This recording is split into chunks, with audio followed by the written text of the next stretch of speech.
चुनाव चिन्ह मिलते ही उम्मीदवारों ने अपने समर्थकों के साथ जनसंपर्क में पूरी ताकत झोंक दी है। प्रचार के लिए सिर्फ 9 दिन शेष हैं। मेयर के 2 प्रत्याशियों के लिए सभी 51 वार्डों तक पहुंचना मुश्किल है। हालांकि वार्ड पार्षद प्रत्याशियों के लिए पर्याप्त समय है। प्रचार का पैटर्न बदल गया है। रैलियां या फिर सभाएं नहीं हो रही हैं, बल्कि डोर टू डोर संपर्क पर ज्यादा ध्यान दिया जा रहा है। वार्डों में बैनर पोस्टर की भरमार है। मौजूदा पार्षदों के कार्यकाल को लेकर वार्डों में आक्रोश भी सामने आ रहा है। सड़क, पानी, लचर सफाई व बिजली आदि को लेकर ज्यादा शिकायतें आ रही हैं। कई वार्डों में अधूरे निर्माण को लेकर आक्रोश है। इधर दिग्गजों के वार्डों पर सबकी निगाहें जमी हुई हैं। महापौर की कुर्सी पाने 11 उम्मीदवार मैदान में हैं। बीजेपी के अधिकृत प्रत्याशी मधुसूदन यादव ने अपने समर्थकों के साथ पटरी पार क्षेत्र में जनसंपर्क किया। 2 दिन पहले ही कांग्रेस प्रत्याशी निखिल द्विवेदी ने भी इसी क्षेत्र में सघन जनसंपर्क कर समर्थन की अपील की थी। क्षेत्र के स्टेशन पारा, ढाबा, शांतिनगर के कई हिस्सों में पानी का संकट बना रहता है। लोगों ने कहा कि जनप्रतिनिधियों ने कभी गंभीरता नहीं दिखाई। शांतिनगर में नाले की समस्या दूर नहीं हो पाई है। दीनदयाल नगर में 2 गार्डन हैं, लेकिन दोनों उपेक्षित हैं। दीनदयाल नगर क्षेत्र से एक बड़ा नाला बहता है, लेकिन नाला निर्माण नहीं होने से हर बारिश में बाढ़ की स्थिति निर्मित होती है। चिखली, शांतिनगर, डीडी नगर व स्टेशन पारा क्षेत्र में सफाई का भी हाल बेहाल है।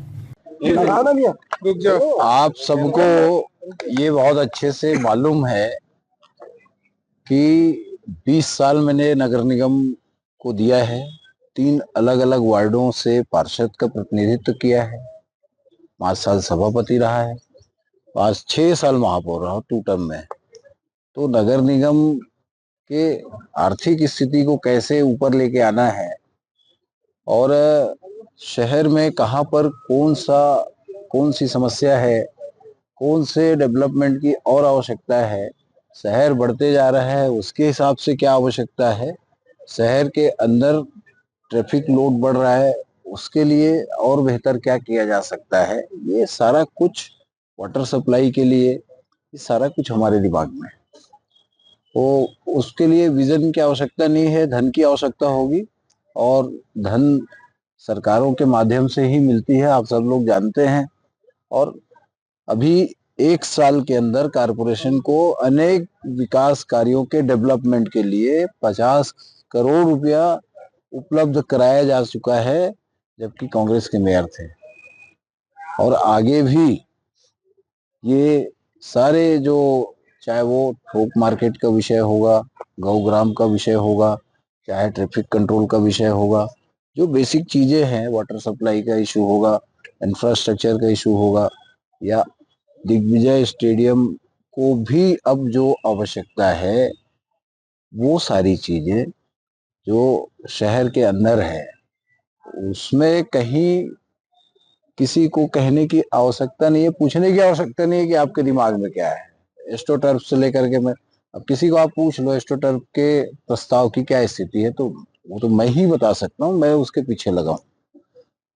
निगम की आर्थिक स्थिति ठीक नहीं है, कर्मचारियों का पेमेंट नहीं हो पा रहा है, राजस्व बढ़ाने के लिए किस तरह प्रयास करेंगे? वो सब हमारे दिमाग में है। जब मैं पहली बार 15 में आया मेयर बन के तो 17,000 डिमांड था कारपोरेशन का, और जब मैं 19 में निकला लास्ट में तो 34,000 वहां का डिमांड था, जस्ट दुगना। सारी चीजें हमारे दिमाग में है। 5 साल तो मैं अखबार पढ़ता था गतिविधियां नगर निगम की, लेकिन कभी मैंने ये नहीं देखा कि वहां के जनप्रतिनिधि राजस्व बढ़ाने के दृष्टिकोण से किसी विचार विमर्श का हिस्सा बने हों। कमिश्नर लोग जरूर, उनके ऊपर प्रेशर रहता था, भाई कर्मचारी तनख्वाह नहीं दे पा रहे हैं, ऐसा वैसा, तो वो बेचारे लोग लगे रहते थे, लेकिन जनप्रतिनिधियों को उनसे कोई मतलब नहीं। जीत के लिए कितना आश्वस्त है आप? जनता आश्वस्त है।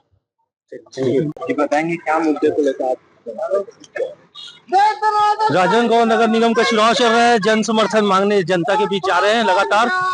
विभिन्न मुद्दे हैं। मुद्दा यह है कि हमें पहले तो जनता की जो मूलभूत समस्या है उसे पूरी करनी है। जनता को स्वास्थ्य, पेयजल और सफाई की जो व्यवस्था है उसको पूरी करते जाना है।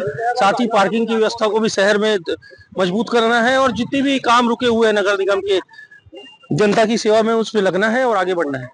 राजनांदगांव से विजन टाइम्स न्यूज के लिए लोकेश रजक की रिपोर्ट।